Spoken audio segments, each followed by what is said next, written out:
Dis so lekker om hierdie nuwe week weer saam met jou stil te word met God se woord. Filippense, vers vir vers deur die boek Filippense saam met my, Rinus van Sandwyk van Sion Gemeente in Parys. Vanmôre wil ek vir jou sê, die Here is op pad, so hou uit.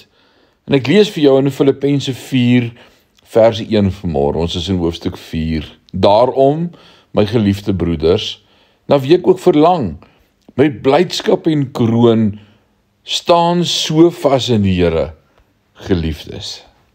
Daarom. Jy moet altyd as jy kom by 'n daarom vir jouself vra, waarom? Want die woord verbind twee begrippe met mekaar. So aan die einde van hoofstuk 3 het hy gesê, in vers 20 en 21, want ons burgerskap is in die hemele, van waar ons ook as verlosser verwag, die Here Jesus Christus, wat ons vernederde liggaam van gedaante sal verander om gelykvormig te word aan sy verheerlikte liggaam volgens die werking waardeur hy ook alles aan homself kan onderwerp. So, hy sê, die Here is op pad.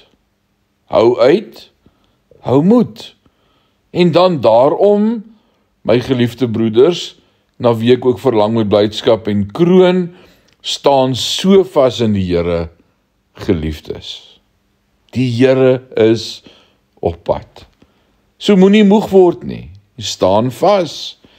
Moenie dat die wêreld jou omstamp nie. En dan met blydskap en kroon. As God die middelpunt van jou lewe is en nie jy nie, sal ander disippels van Christus jou blydskap en kroon wees. Kroon beteken jou loon in die hemel vir elke siel. Wow. Vanmôre wil ek vir jou sê, staan vas en hou moed. Moenie moeg word nie. Jesus is op pad om ons te kom haal. Mag jy 'n wonderlike dag hê, bewus van sy grootheid en sy nabyheid. Môre kuier ons verder. Amen.